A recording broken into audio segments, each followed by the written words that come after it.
बड़गाम उपचुनाव पर जम्मू और कश्मीर के मुख्यमंत्री उमर अब्दुल्ला ने कहा, नेशनल कॉन्फ्रेंस बड़गाम से चुनाव लड़ेंगे और नागरौटा के लिए हमने कांग्रेस पार्टी से कहा है कि यदि वे अपना उम्मीदवार उतारना चाहते हैं तो हम उनके उम्मीदवार का समर्थन करने को तैयार हैं। उन्होंने अपनी हाईकमान से अनुमति मांगी है। अगर कांग्रेस को अनुमति मिलती है तो कांग्रेस उम्मीदवार नामांकन दाखिल करेगा और नेशनल कॉन्फ्रेंस उनकी जीत सुनिश्चित करने की कोशिश करेगी।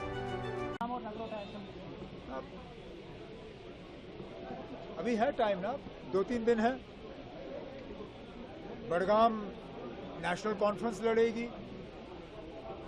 नगरोटा के लिए हमने कांग्रेस से कहा है कि अगर वो इस इलेक्शन में अपना उम्मीदवार खड़ा करना पसंद करेंगे तो हम कांग्रेस के उम्मीदवार को नगरोटा में सपोर्ट करने के लिए तैयार हैं। कांग्रेस ने अपने हाईकमांड से इस चीज़ के लिए इजाज़त मांगी है। अगर कांग्रेस को इजाज़त मिलती है तो कांग्रेस का उम्मीदवार बिस्मिल्लाह करके अपने नामजदगी के कागज़ जो हैं नगरोटा में भरें और नेशनल कॉन्फ्रेंस जो है खुल के उनकी जीत की कोशिश जो है वो करेगी। उमर साहब, जिस तरह आपने CPW को सौगात दी, क्या बाकी लड़कों को भी कुछ राहत मिलने वाली? करेंगे ना, करेंगे। इसके लिए पिछले असेंबली सेशन में एक कमेटी बनाई गई। कमेटी चीफ सेक्रेटरी साहब हेड कर रहे हैं। उन्होंने इसमें कुछ पेशरफ्त की है। जब वो अपना रिपोर्ट फाइनल करके हुकूमत के सामने रखेंगे, जितना हमसे हो सकेगा हम कर लेंगे। कांग्रेस पार्टी के लीडर वकार रसूल वानी ने कहा कि उमर अब्दुल्ला ने जो है होम मिनिस्टर छोड़िए ना, अमित शाह के ऑर्डर रहने दीजिए ना।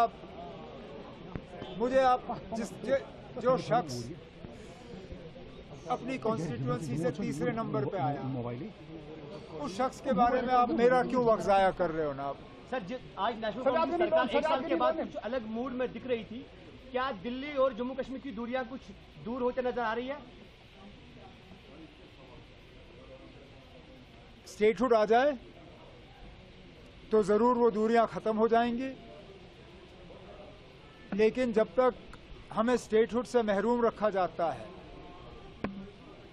हमारे बिजनेस रूल्स कहीं नहीं, एडवोकेट जनरल कहीं नहीं, कई सारे ऐसे इदारे हैं जिन पे इलेक्टेड गवर्नमेंट का कंट्रोल होना चाहिए, लेकिन वो कंट्रोल हमें वापस नहीं मिला, तो उन हालात में कुछ दूरियां तो रहेंगी ही।